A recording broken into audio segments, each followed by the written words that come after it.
Okay, that was pretty bad. That little transformation sequence for Amia was pretty bad. Amia, King of Sarkaz mode, the Amia altar mode. I don't know if that's a thing in the game, but damn, she looked good. She looked really good. But yeah, very interesting little episode 25 of Arknights. We get pretty much a fight between two, like, long-living beings that are possessing individuals. We have on this side the King of Sarkaz through Amia, the cute bunny girl. And then over here we have, yes, the Black Snake through Tala. Very interesting, very interesting. Which does make me kind of wonder if this is sort of an ongoing fight. Like, it's a long-lived fight. I mean, it seems like the Black Snake knows a lot about the King of Sarkaz, so it makes sense that possibly way back in the day, and even Kashe himself, but these individuals that seem to be tied to Ursus, maybe even the Black Snake themselves could have been tied to Ursus long ago, but I would assume that this Black Snake probably has been involved with the Sarkaz at some point, and this is like some war that probably has been waged for centuries, if not more than that. The two of them have come face to face and are fighting each other. Yeah, even the Black Snake was pointing out at some point that, like, Amia possessing the King of the Sarkaz power, it seems like it's a waste. Like, she's not a Sarkaz. I mean, I think the Sarkaz are the ones that have, like, the horns and everything like that, like Teresa had.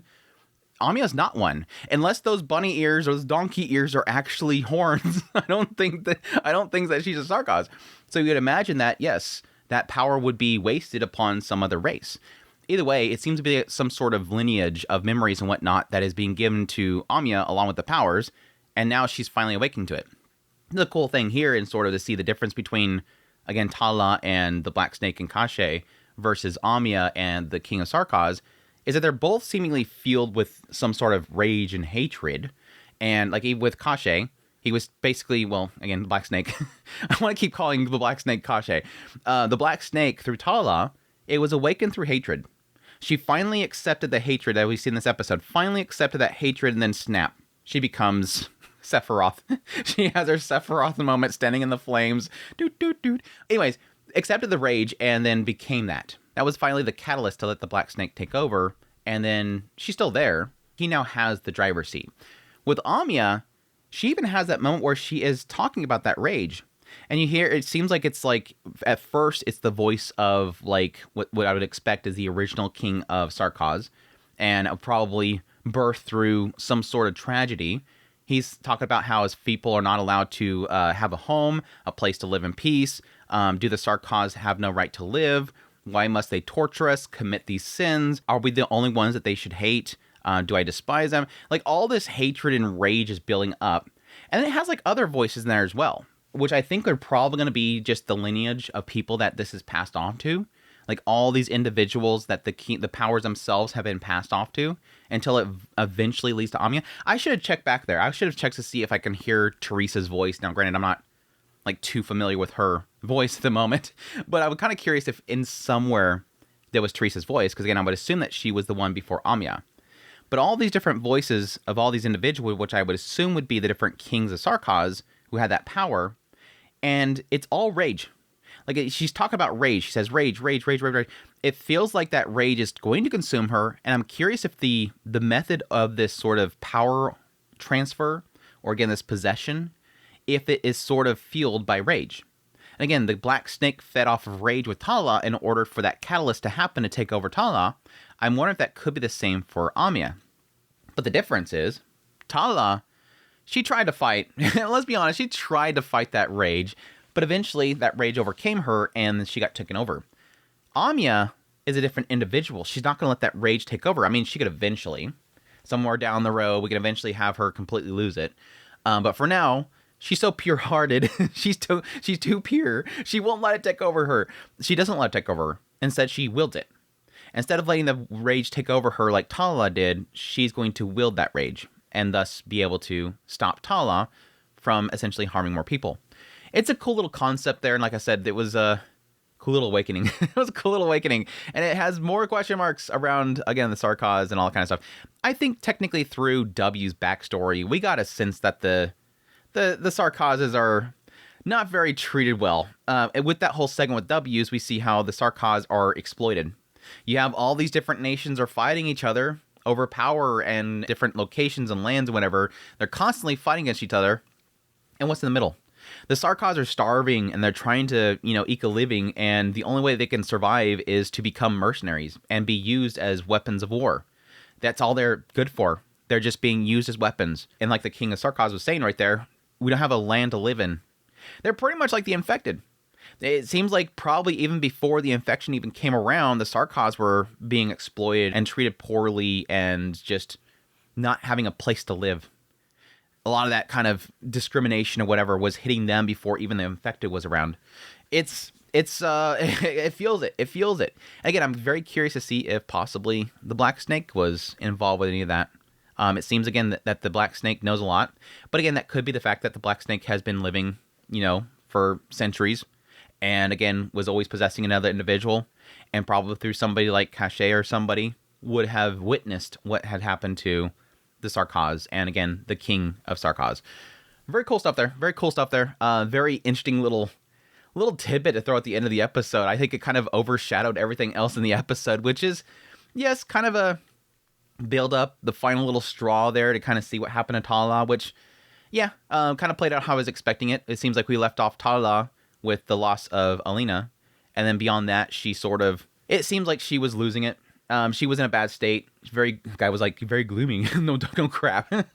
She wasn't happy.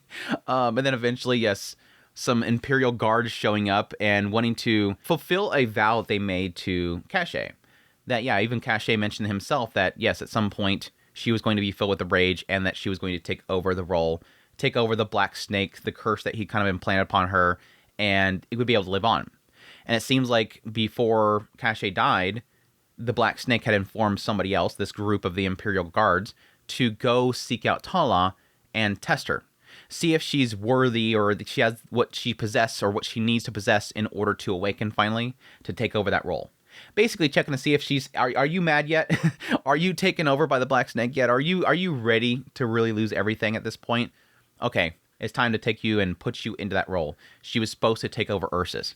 So they showed up. I love to see Patriot pop up there. Patriot comes and they're like, holy crap, sorry, sir. we have mad respect for you. It's cool, dude. We don't want to fight you. It was cool. But it was funny because they came there to test Tala. Patriot shows up and they're like, oh, hey, Patriot. They completely forget about their vow with Tala. They're like, oh, yeah, Patriot, do you want to join us instead? They're going to fulfill the vow. It's just they're also wanting to take over Ursus. And so they're like, Patriot, come help us out. But yeah, so they acknowledged at that point, oh, you're here. Oh, you're infected. Oh, so the rumors were true. But hey, can you still join us? Can you still help us out? Let's take over Ursus. But again, the problem there being that these Imperial guards, Emperor's blades rather, they're talking about the fact that, yeah, we could take you and everybody can help us out, but we're not sure if they're going to have a place. Like, it's like they're wanting Patriot and the infected to help them out, take over Ursus, but they can't guarantee that they'll have a spot. Like, what's the point? What's the point? No, I'm gonna keep back in Tala. I don't think that if they said yes, they'll have a place. It's not like Patriot's gonna be like, go, okay, cool, let's go, guys. It was really a thing of like just testing what their values versus Tala. He'd already accepted to follow up Tala. He wasn't gonna turn on Tala at that point. It was really kind of show, oh, unlike you guys, she's not after power. She's not after that kind of stuff. And even kind of shown afterwards when everybody's kind of questioning and they're saying, oh, we're going to follow you, leader. She's like, don't call me leader. That was like the answer that I have there is everybody's, of course, questioning like, oh, crap, she's the daughter of this duke? Wow. That's crazy to learn that. And she's like, obviously a little bit terrified there. Like, oh, crap, now everything's over. But again, Patriot, Frost Nova, these individuals are still going, no, we're still backing you, Tala. We don't care about that. Where you came from doesn't matter. Again, she's like, no, I'm not a leader. Stop calling me leader. That has been the whole thing that she's been pressing on them this entire time. I don't want you to see me as leader. We're allies. But they're still going to see her as leader because somebody still has to make the calls. Is she still making calls? She's making calls all the time. She's a leader. But again, this is the point where she's wondering, when did I start doubting people? When did I start not trusting people? Because now that they know that she is the Duke's daughter, now that they know that she is from some nobility within Ursus, they're starting to have those doubts. Even though technically Patriot's right there. Dude was like a general. Dude was in the army. But no, a Duke's daughter? Question mark? A Duke that she legit killed. Well, I don't know if they know that she killed him. I would have said that. I'd be like, yeah, I was the Duke daughter. I killed that dude. I mean, she mentioned the idea that he's dead, but I don't think that she said that I killed him. But anyways, but she starts to kind of, it seems like she starts to distance herself. And I don't know if she did that beforehand because, again, she seemed very, very gloomy to some of the soldiers. But she started to distance herself. She started to go on patrols and do missions by herself. She didn't bring people with her anymore. She didn't have allies at her side anymore. It almost feels like she wasn't seeing herself as equal with them anymore, enough to trust them. And it led to her, yes, finding this village where it looks like... I'm assuming they were people that had left her group, that there were people that she knew. Somebody infected went to this village and they locked them inside there. But the guys mentioned that, oh yeah, there was infected that showed up here and they had weapons and they tried to steal from us. We already have like no money. No, it seems like Tala is sniffing out here that this was somebody probably from her group, probably one of the parties that had broken off from their group at some point because they didn't have enough resources. And I'm wondering if those individuals came to that village and the village locked them up inside that storehouse, whatever, until they starved to death and then turned to crystal and then died. Turned to dust, which, again, set her off. That was definitely makes sense if it was, in fact, infected that were part of her group. Something that was a little more personal. Just completely sets her off. Again, has her Sephiroth moment. It was crazy. Yeah, she's basically like, I hate this, I hate this, I hate this. And then it starts to kind of shift to what I would assume is the voice of the Black Snake. These things are disgusting. We need to get rid of everything here. These are just trash that are around me. And at the same time, Tala's yelling, no, don't do it, don't do it, don't do it. It's a cool little transition there because she's talking to the guys, but then once she kind of realized they're trying to deceive her and that they actually kill these individuals, it starts to kind of shift to, yes, she's inside and she's trying to say stop it while the Black Snake has taken over. Cool little transition there. But yeah, I think it kind of cements home when you have the ladies calling out for my child is inside the building burning and the guy's over there cursing her to death and then just walking up to him and slicing him. It's like, yep, that's the Black Snake. At that point, that is the Black Snake. That Black Snake has taken over, which implies that Tala herself at this point doesn't have blood upon her hands, which I think is what Amia was looking for. Because when Amia shows up to here, she wanted to see this last bit of memory before she goes in there. She wanted to see what was the trigger point for Tala. Where is Tala right now? Where is her mind right now? And that was the point. That's what Amia needed to see, was that shift point to, okay, so from here on, the bloodstained hands are the Black Snake. I don't think it's going to, I don't know, it's trying to paint it out as if Tala herself has never done wrong. And I think what it's going to turn into the end is that Amia will have to take her out. That the Black Snake is not just going to go away. I think, let's be honest, it's one of those shows where, those stories where it's not really nice with this kind of stuff. There's no fairy tale ending. I mean, we've seen it with Frost Nova, we've seen it with Skull Shatterer, we've seen it with Misha, we've seen it with all these individuals. There's no happy ending in these stories. I don't think we're going to have, like, yeah, Amia and Shen fight the Black Snake until the Black Snake, like, you see his spirit kind of break out from Tala, and then they strike down the Black Snake, and then suddenly Tala is fine, and then she joins the Rhodes Island. No, Tala's dead.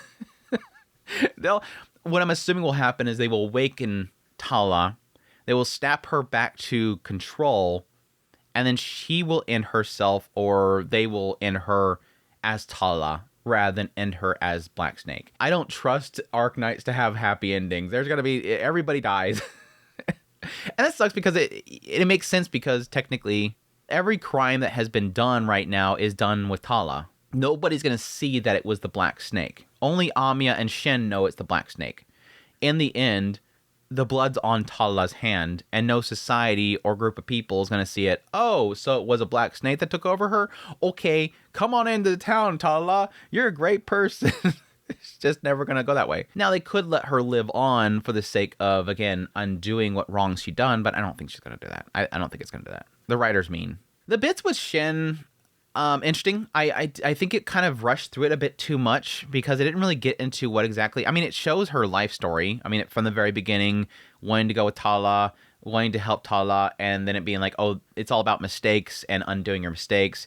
It jumps forward to her talking to somebody and them talking about going and joining the police and helping society and helping people. And then it quickly shifts to, oh, this isn't so great because I have to do what Lungman tells me, which is enforcing things and leading by example and striking down infected people, and oh, there's no place for infected. You know, Lungmen can change. Let's change Lungmen. Well, prove it to me before I die. It's basically what we've already kind of got a sense of, is that she was trying to do right for the country. She was trying to help Lungmen. She's seen us suffering with the infected. She wanted to change things for the infected.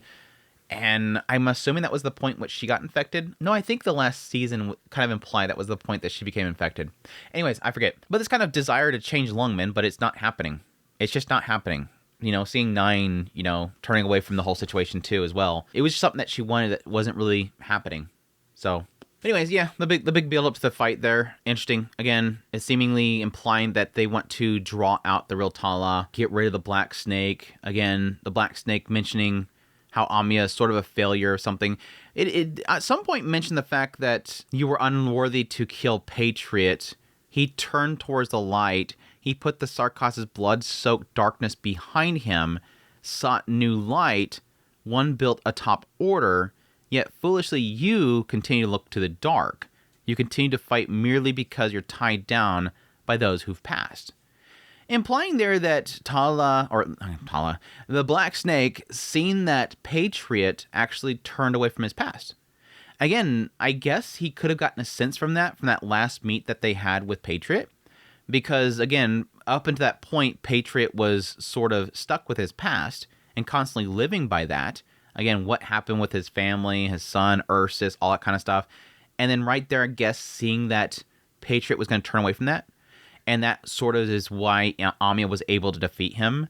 But seeing that Amia is attaching that, which makes sense. If the Black Snake sees that Amia is relying on the power of the King of Sarkaz, they would sort of see, oh yeah, you are kind of going and digging into the past. You're digging into this darkness to get power, when over here, Patriot chose not to use what power he had in the past, that was that darkness, and walk forward. You were able to defeat them. You're relying on it. He left it behind. That's what I'm sort of getting from that statement there. And that's when she said that she's going to actually accept it if it means, you know, salvation, sympathy, fighting for justice. She would gladly accept the darkness with the power of the Sarkaz. She's like, yeah, if I can gain this power and be able to help people, stop you from killing people, sure, I'm going to accept it. And I think that's why she's able to, again, dig into that power and grab it, even though it was so rage-filled. Yeah, she says that the darkness is deception, slaughter, and spreading harm. And the rage is building up, and the statements of rage is building up. And she's like, but yeah, there's salvation in there. There's sympathy in there. There's fight for justice. There's that power there that I can use for the sake of helping people. Rage, rage, rage, rage, rage. But salvation. Rage, rage, rage, rage. But I'm able to sympathize with people. I'm able to help them out. Again, it's unlike with Tala and the Black Snake, she's going to wield it rather than let it take her over. I think, again, that's what they're sort of implying there. Anyways, yeah, cool little, like I said, cool little sequence there. Freaking awesome. But yeah, I think that's everything. I think I covered everything. I that little bit with Teresa was interesting, though, that she passed it off to her. I was always kind of wondering what the rings were. I assumed the rings were sort of limiters.